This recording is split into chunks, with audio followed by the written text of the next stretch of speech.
Formado en las mejores universidades de Europa, ha dedicado su carrera a desmentir mitos sobre la exposición solar y las lesiones cutáneas. Hoy nos invita a entender mejor el cuidado de nuestra piel y cómo podemos prevenir problemas graves antes de que aparezcan.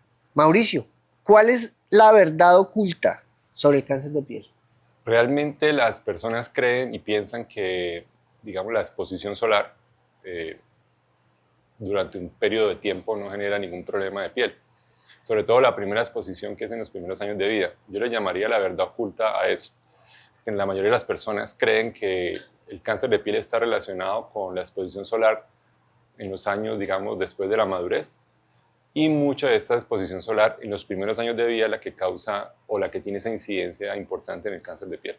Entonces, por eso es importante el mensaje es para los jóvenes, para los niños, de los adultos obviamente, de educarlos digamos, en cuestiones de fotoprotección desde temprana edad, para que no lleguen, digamos, adultos, comiencen ya a cuidarse tardíamente, donde ya ha habido una exposición y probablemente van a haber efectos sobre la piel. ¿Es posible que una dieta específica haga que nuestra piel luzca más joven o solo es un mito? Digamos que no es un mito en el sentido en que ahora hay más información que antes de que ciertos grupos de alimentos que contienen ciertos tipos de minerales, de proteínas, de vitaminas, pueden de alguna manera incidir en una mejor salud en la piel.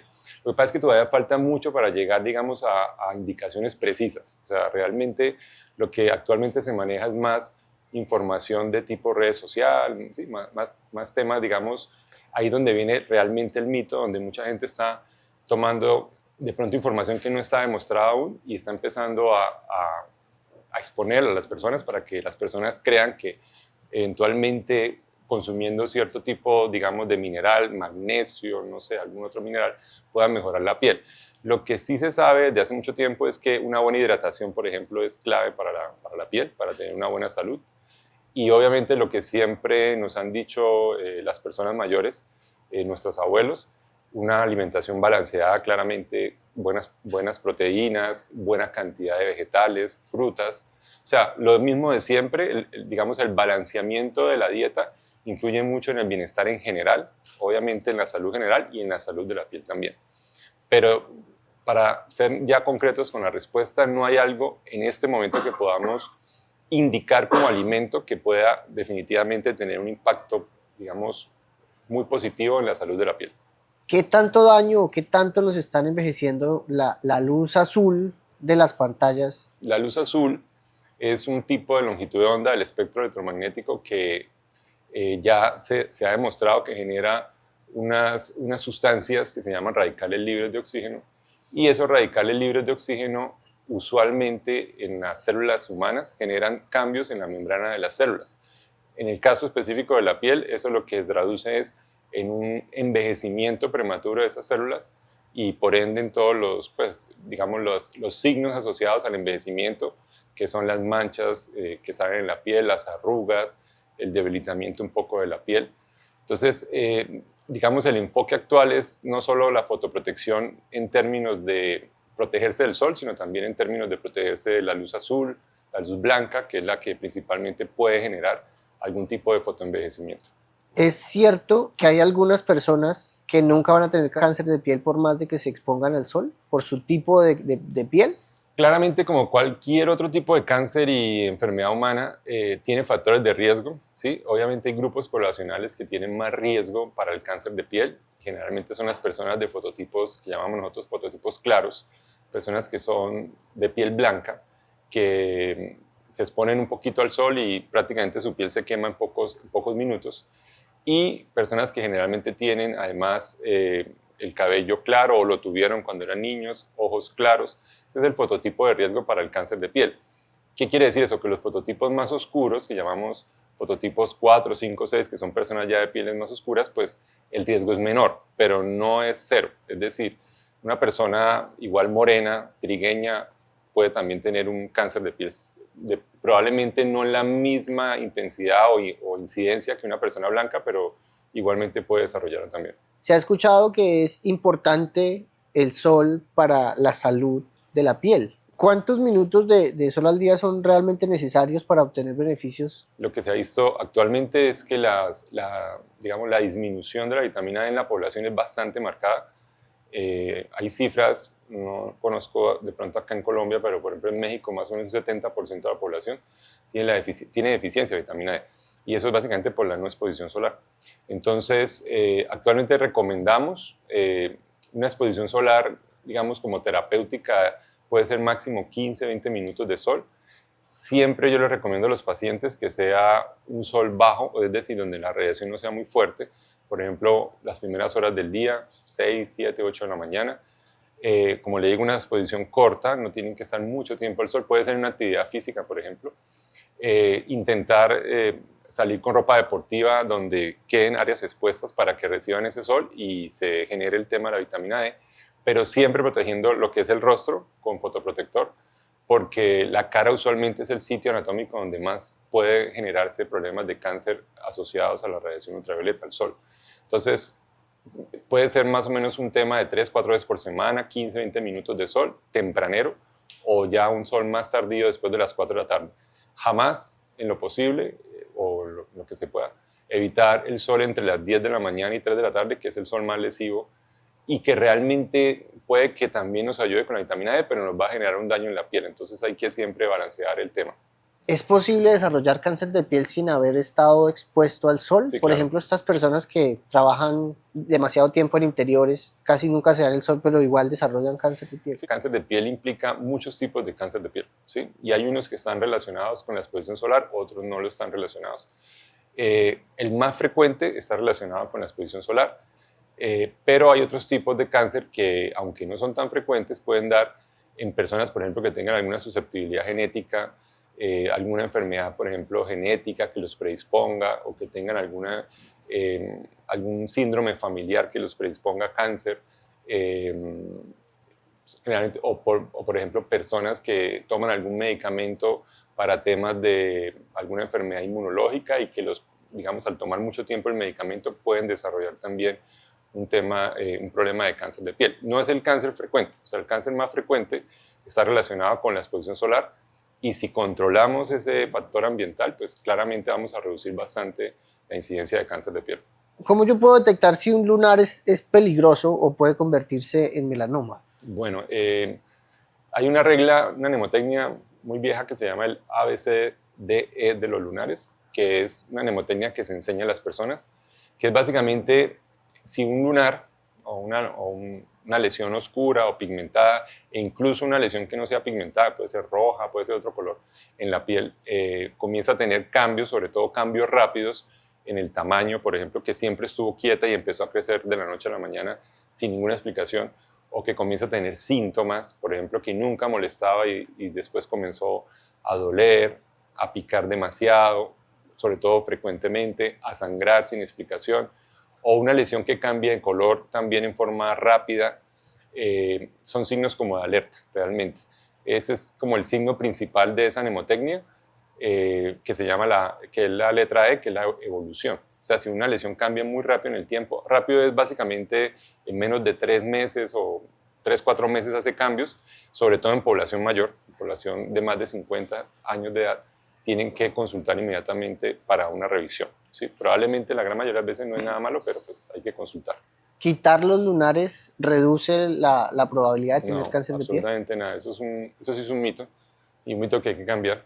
Además, porque además muchos colegas todavía tienen ese concepto y todavía hay mucha tendencia. Yo lo he visto mucho acá en Bucaramanga, no sé, pues aquí llevo ya unos años, que todavía está ese concepto de que si algo me parece feo de un lunar, lo quito y ya con eso quité el riesgo. No lo va a quitar. Si una persona, el riesgo de melanoma, el melanoma tiene básicamente dos vías principales. Una está relacionada con la exposición solar y es el melanoma que sale en áreas donde le da uno el sol, que generalmente da en personas mayores, o sea, por acumulación de radiación solar. Y la otra vía de formarse un melanoma es a través de cambios genéticos que no están relacionados con el sol. Y una forma de saber si una persona tiene esos cambios genéticos es si tiene más de 100 lunares en el cuerpo. Entonces, más de 100. Más de 100 lunares. Sí. Tienen que tener eso ya está demostrado, ya se demostró que tener más de 100 lunares da un riesgo 7 veces más de sufrir de melanoma a lo largo de la vida, que inclusive la exposición solar, que el riesgo es casi el doble, o sea, es mucho más riesgoso tener lunares que exponerse al sol para el tema del melanoma. Entonces, imagínense, o sea, 100 lunares, una persona quitarse 100 lunares, o sea, igual el riesgo lo va a tener ahí, o sea, nunca jamás se lo va a quitar de encima. Y lo que hay que hacer es obviamente vigilarlos, o sea, hacer un seguimiento, ir al dermatólogo, revisión. Obviamente si ve uno de estos cambios que le acabo de mencionar, pues consultar. Pero sí hay una práctica que hay que cambiar porque mucha gente, yo tengo pacientes que van a la consulta y le han quitado 15 lunares. ¿Pero para qué le quitaron 15 lunares? Y la mayoría normales, o sea, la mayoría por no decir todos. Entonces realmente el tema de quitar lunares tiene que ser un tema juicioso obviamente del especialista, del dermatólogo, con criterio. O sea, hay que quitarlo porque hay que quitarlo realmente, pero no para aliviar, digamos, la incertidumbre de las personas, porque a veces las personas llegan y dicen, quíteme ese lunar porque me lo veo feo, no quiero que me dé cáncer. No se va a quitar el cáncer de esa manera. ¿Qué otros mitos conoce usted en su práctica como dermatólogo oncólogo? Por ejemplo, otro pues, que es usual en las personas es a veces, digamos, creen que el consumo de, por ejemplo, de ciertos suplementos, ¿sí? Suplementos que generalmente se consiguen en el mercado, van a reducir el riesgo de cáncer de piel. O sea, muchas personas consultan por temas de medicamentos que les eviten que les salgan cánceres, sobre todo los que han tenido ya un cáncer de piel, que les salgan más cánceres de piel. Y actualmente hay una sola evidencia sobre un medicamento que es uno del complejo B que se llama nicotidamida. Nicotidamida. Pero es un medicamento que, aunque tiene una evidencia no muy fuerte, realmente o sea, no existe en este momento evidencia fuerte que diga que un paciente toma algo y se va a prevenir un cáncer de piel, ya sea el que no lo ha tenido o el que sí ya lo tuvo. Entonces, realmente eso es un mito bastante importante. La gente le achaca a muchos suplementos, muchos efectos buenos, pero pues muchos de esos efectos no los sabemos. Probablemente, no sé si en 10 años digan, sí, el magnesio es excelente para el cáncer de piel, pero en este momento no hay ningún soporte que nos diga que algún suplemento en específico pueda ayudar. ¿La cámara de bronceado son tan peligrosas como dicen? Eso es casi como colocarle a las cajetillas de cigarrillo los pulmones quemados, o sea, debería ser tal cual una cámara de bronceado o sitios donde ofrecen ese servicio, deberían tener en la entrada un melanoma abierto así sangrante para que la gente de pronto apenas entren se devuelvan, ¿sí? Apenas vean la imagen digan, uy, ¿qué está pasando?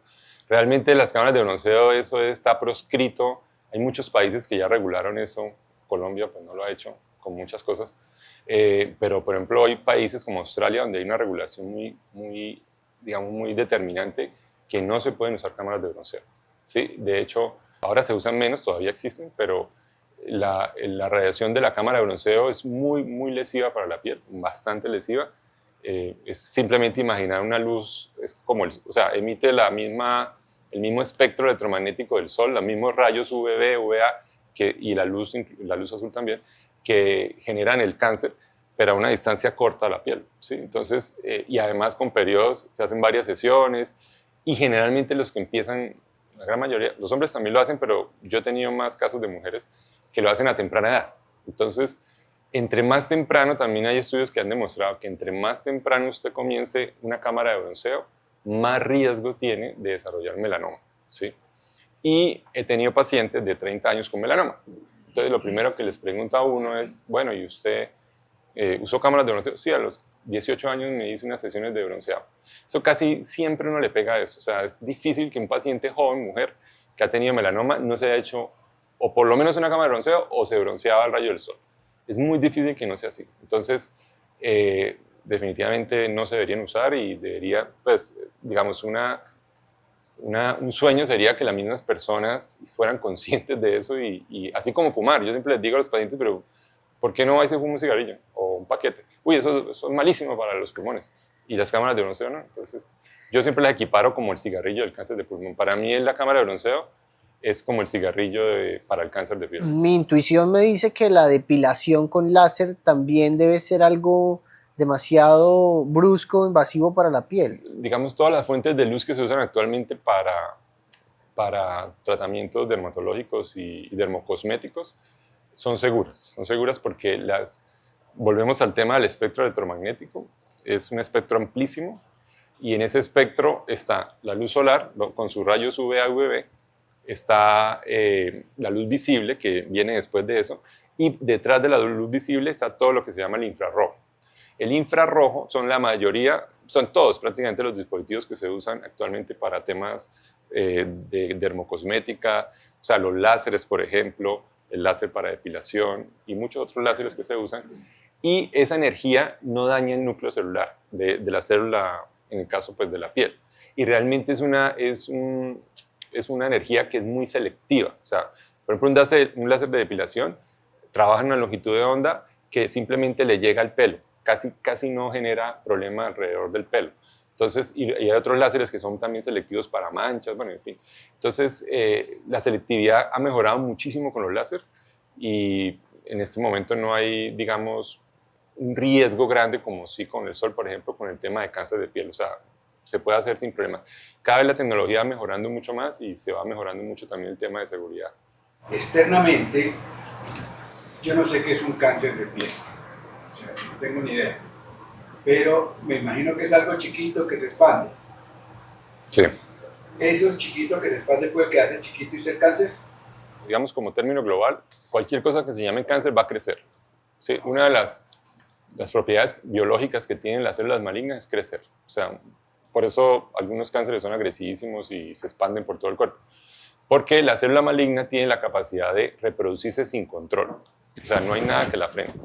Entonces, en el caso de la piel pasa igual. Lo que pasa es que hay cánceres y el más frecuente es uno que crece lento, muy lento. ¿Sí? Entonces, ese más o menos es el ejemplo que usted está colocando. Entonces, la pepita pequeña y yo me la veo a los 2 meses y está casi igual y a los 6 meses de pronto un poquito más grande. ¿Sí? Ese es el cáncer más frecuente que hay actualmente de piel, que es el cáncer, se llama vasocelular, que es de crecimiento muy lento. Y generalmente ese no produce metástasis ni nada de eso. Ese, digamos, es muy tratable y curable, se puede curar sin problemas. Pero hay otros que no. Es decir, por ejemplo, volviendo al tema del melanoma, o volviendo a otros cánceres también, ellos crecen muy rápido. Un melanoma, por ejemplo, fácilmente, si es un melanoma agresivo, en la piel puede estar como el tamaño de una lenteja y en 2 meses puedes tener el tamaño de un mamón o más grande que un mamón. O sea, puede crecer de una manera muy, muy rápida. Entonces, realmente la dinámica de crecimiento no dice mucho en el sentido de que si es cáncer o no. El mensaje es lo que les dije anteriormente. Si algo crece rápido, consulten. No me pongan a pensar si es que será. ¿No? No, usted llega al dermatólogo y dice, no, esto es, no sé, cualquier otra cosa. Bueno, listo, no pasa nada. Pero si crece rápido, siempre consultar. Si crece lento, pues también, pero a veces es muy difícil. Lo que usted dice, bueno, no me creció mucho. Esos generalmente se diagnostican más que todo en la consulta. Entonces, el paciente va por otra cosa y uno dice, ¿usted tiene esto acá? Sí, pero tengo 1 año con eso y no me crece. No, pero eso se ve como raro. Hagamos una biopsia y un cáncer de piel. Pero ese es el cáncer que les digo que no es agresivo, que es curable. Digamos, el mejor, entre comillas. Quería otra pregunta. ¿Y esas metástasis? Pues yo sé más o menos qué es una metástasis, pero ¿qué son? Yo me imaginaba de que a mí me hacen una metástasis poquita y ahí se queda. Yo sé de una persona que murió de cáncer de piel. Sí, las metástasis básicamente es la capacidad que tiene la célula de desprenderse de su medio local y empezar a viajar a otro sitio. ¿Sí? Y puede viajar a los órganos grandes. Claro, tiene 2 vías. La vía a través de los vasos linfáticos, que es un tipo de vasculatura que tiene el cuerpo, y a través de esa vía va a los ganglios linfáticos. Y la otra vía es la vía de la sangre, o sea, los vasos sanguíneos. Entonces, ahí sí tiene, digamos, una autopista para llegar a donde quiera. Entonces, por eso un melanoma da metástasis en el cerebro, da metástasis en el hígado, da metástasis en el pulmón, ¿sí? Da metástasis en los ganglios. Y los carcinomas en general, bueno, las otras neoplasias del cuerpo gástrico, colon, es el mismo mecanismo, digámoslo así. O sea, inicialmente crecen en un ambiente donde van creciendo y llega una célula y es capaz de desprenderse, como que abandonar el grupo y comienza a viajar. Y donde llega, se reproduce. Entonces, eso es una metástasis. Y obviamente, como es un tejido distinto a donde llega, va a generar daño. Entonces genera inflamación, reemplaza el tejido y comienzan todos los síntomas ya asociados. ¿Qué tipo de protector solar es el más adecuado para esas pieles que son propensas al acné? Hablemos de protección solar en general y de acné. En general, también algo importante que se tiene que tener presente es el tema del factor de protección solar, el SPF, que la mayoría de las personas también tienen una confusión con el tema. A veces las personas tienden a buscar protectores con el número más grande porque piensan que el número más grande los va a proteger más, y eso no es así. Entonces también hace muchos años se reguló el tema al respecto y se adoptó una nomenclatura en cuanto al SPF a nivel mundial para los bloqueadores, donde se informara simplemente si eran 30 o 50 y les colocaban un número más y se acabó. Es decir, había 30 más, 50 más, y esas eran las dos, digamos, opciones en cuanto a SPF. ¿Por qué? Porque por encima de 50 todo es igual, es decir, 100 es igual a 50. ¿Qué es más que 30? 50. Entonces, si yo quiero un protector solar, por ejemplo, para una persona mayor, pues le mando un 50 y no un 30. Pero si yo le mando un 60, un 70, eso es igual que 50. ¿Sí? Entonces, realmente la gente a veces va y compra los protectores por su cuenta o por revistas y les ofrecen de 100 y eso no es más que 50. El protector no solo actúa por el factor de protección solar, sino tiene otras cosas, tiene muchas cosas que influyen. Por ejemplo, la textura, los vehículos. Los vehículos son sustancias que hacen que el protector se meta dentro de la piel. Y eso, para hacer eso, se necesitan protectores muy bien diseñados por tecnología. O sea, no es solamente a llegar y agregar y poner. Muchas veces solo poner y destapar el frasco, el bloqueador se inactiva inmediatamente. Entonces, el envasamiento del protector también tiene que ser importante, cómo lo envasan, para que esas moléculas no se disgreguen y hagan el efecto sobre la piel. Entonces, para resumir el tema, es mejor, el bloqueador es un medicamento, ¿sí? Es un medicamento. La gente a veces cree que eso lo pueden comprar. No, si yo tengo el acceso a un dermatólogo, pues voy y le digo, ¿qué bloqueador me puedo aplicar yo? Porque también depende del tipo de piel, de los fototipos, si son claros, oscuros, depende del daño solar, depende del paciente. Y ahora la pregunta, depende del tipo de piel. Entonces, si un paciente tiene acné y yo le formulo un bloqueador cremoso, pues le empeoro su acné. Entonces, yo intento formular un bloqueador que no le genere grasa en la piel. Pero una persona mayor que tiene la piel muy seca, pues le formulo uno cremoso para que le hidrate un poquito más. Y uno juega con esas variables siempre según la población, el grupo poblacional, digamos, por edad y por patología. Entonces, lo del bloqueador es algo que es importante en lo posible, que sea una fórmula. No hay que cambiarlo, siempre van a la consulta y no, el dermatólogo anterior me mandó me lo cambia. Y yo miro, no, pero está perfecto, ¿para qué lo va a cambiar? O sea, si está formulado por un dermatólogo ya, ¿para qué lo cambiamos? Un dermatólogo sabe cómo formular un bloqueador. No, que me lo formuló el ortopedista. No, pues venga, si quiere, yo lo cambio, porque de pronto el ortopedista no tiene mucha idea del bloqueador. Entonces, es eso, pero es, ojalá, formulado. Para personas mayores de 50 más es lo ideal, o sea, es lo recomendable. Personas más jóvenes, por ejemplo, en los grupos adolescentes y entre 20, 40 años se pueden manejar 30 más para personas más jóvenes. Lo que pasa es que, bueno, más es que esa fue la nomenclatura que hicieron para evitarse ponerle 60, 70, 80, 90. Sí, entonces, que creo que ya también, si no estoy mal, algunos ya no lo manejan. Y otra cosa importante de los bloqueadores es la protección contra esta luz. No todos protegen tan bien contra esta luz. O sea, la mayoría de los bloqueadores se diseñaron en su origen para la protección solar, ¿sí? Pero a medida que nos dimos cuenta que esta luz también generaba fotoenvejecimiento, daño en la piel, se empezaban a crear fotoprotectores para esta luz que van incluidos en los otros, en los que también protegen del sol. Lo que pasa es que esto no está regulado por número. Para los rayos de este tipo, les ponen unas cruces. Entonces hay una cruz, 2 cruces, 3 cruces.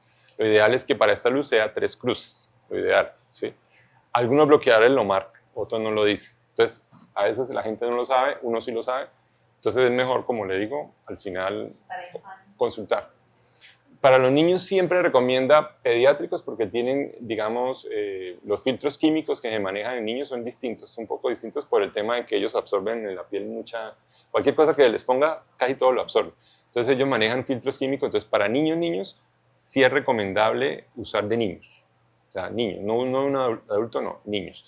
Vienen de 30 más, algunos vienen de 50 más, bueno, pero lo importante es que sea para niños. Seguramente hace 200 años nadie usaba protector solar. ¿Es necesario que toda la gente use protector solar en 2024? Sí, mire, realmente el enfoque del cáncer de piel no va dirigido solo al protector solar, sino a las medidas de fotoprotección. O sea, es un término mucho más amplio que implica otra serie de cosas que hay que hacer fuera de aplicarse un bloqueador solar. Entonces, por ejemplo, dentro de las medidas de fotoprotección que existen, evitar lo que estábamos hablando antes, evitar el sol, por ejemplo, entre 10 de la mañana, 3 de la tarde, que es el pico de sol fuertísimo, siempre en lo posible evitarlo. Cuando uno salga a caminar, siempre tratar de caminar por el lado de la sombra, no por el lado del sol. En lo posible, usar la ropa lo que más le pueda cubrir a uno la piel, no usar esas tiritas acá y todo esto destapado, ¿sí? Sino la ropa lo más que se pueda, porque uno entiende que a veces hace mucho calor y bueno, pero lo posible cubrir bien los brazos, cubrir bien esta zona de acá, este botoncito siempre aquí arriba. Usar sombrero, los que quieran usar sombrero puedan usar sombrero, o cachucha, que no es lo ideal porque deja las orejas por fuera, pero el sombrero es mejor. Mejor todavía la sombrilla, ¿sí? Las sombrillas son ideales para el tema del sol. La gente solo la saca para la lluvia, pero no la saca para el sol. No les da pena con la lluvia, pero les da pena con el sol. No entiendo esa. O sea, cuando todos con sombrilla cuando está lloviendo, pero cuando hace sol hay uno con sombrilla y dicen, ¿viste qué le pasa? O sea, no sé, pero eso es muy bueno, por ejemplo, para protegerse. Y obviamente usar el protector solar, claramente pues también. O sea, es como una integración de todo. Si usted me dice, hay personas que no usan protector, pero lo demás lo hacen bien, se protegen igual que las que usan, yo diría que se protegen más. ¿Listo? O sea, el protector no es indispensable en una persona que se sepa proteger con otras formas. ¿Sí me entiende? O sea, con todas las que acabo de mencionar. Sombrilla, la ropa, evitar el sol a las horas pico. Si una persona es muy estricta en esa y no ha usado nunca protector solar, probablemente se protege igual que el que lo usa, pero de pronto sale en manga corta, chévere, pone su protector acá. Yo creo que se protegen igual, más el que usa la camisa, el sombrero o la sombrilla. Entonces no es indispensable, o sea, eso es importante entenderlo porque a veces queda la sensación de que es un tema también de emporios de negocios, ¿sí? Entonces nos metieron el bloqueador por los ojos, ¿sí? O sea, todas esas empresas grandes, entonces es un negocio y sí, probablemente es un negocio, pero ayuda, claro que ayuda, pero si usted hace otras cosas y no tiene para comprarse un protector solar, pues haga lo demás, ¿sí? O sea, trate de protegerse con lo que tenga, pero no piense que porque no tiene un protector, perdió ya la vida y ya, no me puedo proteger del sol, no, hay otras maneras. ¿Hay protectores solares caseros? Sí, seguramente, yo la verdad pues, no conozco así, pero digamos, diseñar un protector es complejo, o sea, no es tan fácil como uno piensa que es revolver y mezclar.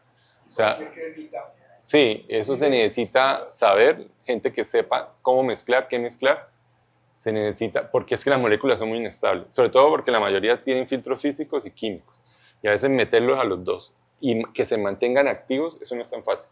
Y la mayoría de las pruebas de ensayo de error que hacen los laboratorios que hacen eso, es eso, que es que esa estabilidad se les pierde. Entonces hacen la primera prueba y se perdió, no sirvió.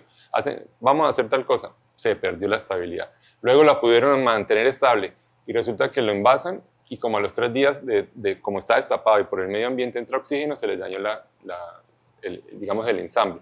Y eso es una prueba que hacen todo el tiempo, pero los que existen ahora son ya después de que, digamos, logran hacer todo el proceso químico y hacer todo, digamos, la mezcla, lo tienen que probar después y tienen que demostrar que se mantiene activo, o sea, el bloqueador no se disgrega, inclusive 8 horas sobre la piel o 4 horas sobre la piel, o sea, eso requiere conocimiento, eso no es, venga, yo hago mezclas y vean cómo lo saco.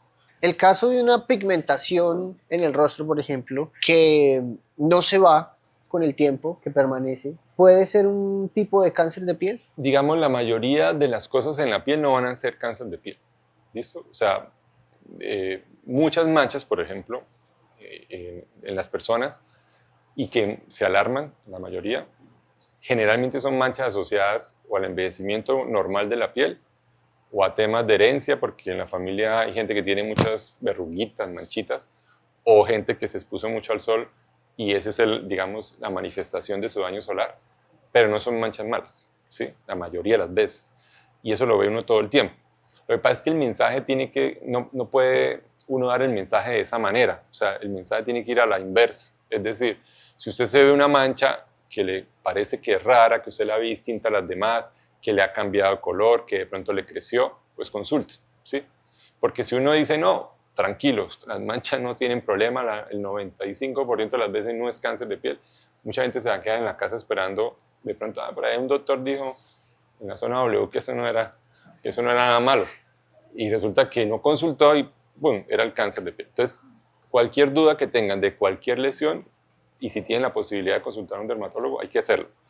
Pero para responder la pregunta, la gran mayoría de las veces no es cáncer de piel. Estas famosas rutinas de skincare que se ponen tan de moda ahora, ¿ayudan a reducir el riesgo de cáncer de piel? Realmente yo creo que no, porque eso, o sea, digamos, la dermatología es como cualquier parte del rama de la medicina que tiene que ser sustentado con evidencia clínica, ¿sí? O sea, y mucho de esto de skincare no tiene evidencia clínica, ¿sí?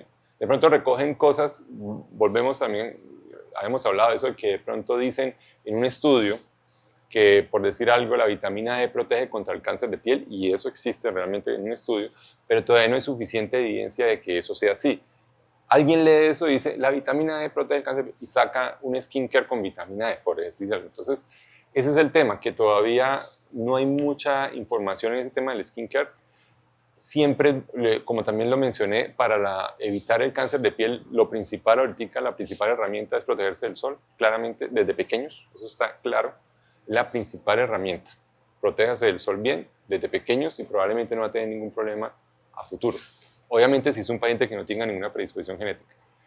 Pero lo demás falta, ¿sí? Ahora, yo sí mando, cuando un paciente sobre todo ha tenido cáncer o daño solar, les mando una serie de productos que sé que tienen un impacto en la parte de la piel y sé cómo funciona el producto, pero desafortunadamente no hay mucha evidencia de que ese producto me sirva a lo que yo quiero, pero por lo menos sé cómo el mecanismo de acción del producto. Ahora, en los skincare, ¿cuál es el mecanismo de acción? ¿Sí? Muchos productos que dicen que para cuidar la piel son simplemente cosas, por ejemplo, vitaminas que probablemente no tengan ningún impacto en la piel. Entonces, realmente eso es un tema más como de moda, ¿no? El skincare, sobre todo los adolescentes, ha sido un problema, inclusive ahora los adolescentes manejan mucho el tema del skincare y se lo pasan por redes sociales, ¿cuál es tu skincare? Tal. Y eso probablemente van a usar productos que les puedan irritar la piel, les generen algún problema, bueno, hay que mirar. Y finalmente, como consejo, ¿cuáles son esos hábitos diarios que debemos tener en cuenta para reducir el riesgo de que podamos desarrollar cáncer de piel? Principal, y soy reiterativo, es el tema de la fotoprotección, como un concepto amplio. O sea, no usar bloqueador. Cuando yo hablo de fotoprotección, no es solo usar bloqueador, sino todo lo que hablamos de la ropa, sombrero, sombrilla y evitar el sol. Lo otro que hay que hacer y que es importante es la hidratación de la piel, pues usar cremas humectantes, eso es importante tanto en la cara como en el cuerpo. El 70% de la piel es agua, realmente la gran mayoría es agua. Entonces el agua es importantísima para el tema de cuidado de piel. Y lo ideal es que las personas traten de no usar muchas cosas en contacto con su piel, digamos, hablo de maquillajes, en lo posible, la menor cantidad posible, no porque eso cause cáncer de piel realmente, pero esos químicos de maquillajes sí generan algunas sustancias que pueden generar problemas en la barrera de piel y pueden generar, digamos, alergias, bueno, otro tipo de patologías que no es cáncer de piel. Pero sí les recomendaría de pronto, es que hay gente que abusa mucho del tema del maquillaje también, entonces algo muy moderado, no hacerlo demasiado. Y lo otro importante es pues, la alimentación, el ejercicio, por ejemplo, eso es clave, o sea, hacer ejercicio, buen ejercicio, ojalá aeróbico, y una buena alimentación para el tema de cuidado de piel. ¿Es cierto que cuando se lleva gafas de sol es más posible que lo queme a uno el sol? No, eso no tiene nada que ver, o sea, digamos, el problema con las gafas de sol es más para el mismo ojo como tal y la piel periocular, ¿no? O sea, algunos cánceres de piel son de esta zona de acá de los párpados, del borde libre o de la parte más abajo. Es una zona también de peligro porque pues, está el ojo ahí. Y entonces, por ejemplo, dentro de las medidas, se me olvidó, menos mal que me lo acabas de mencionar, usar unas buenas gafas protectoras de sol es bueno también para proteger esta zona. Porque esta zona usualmente la gente no se aplica bloqueador y yo no se lo recomendaría porque obviamente a veces cae en el ojo y molesta. Entonces, gafas oscuras es bueno. Ahora, el tema es que, como cualquier cosa, como los bloqueadores, las gafas oscuras tienen que tener una certificación real del filtro UV que están manejando. Eso se lo entregan a uno cuando compran unas buenas gafas en una tarjetica donde dice este certificado de filtro UV de tanto, y es importante.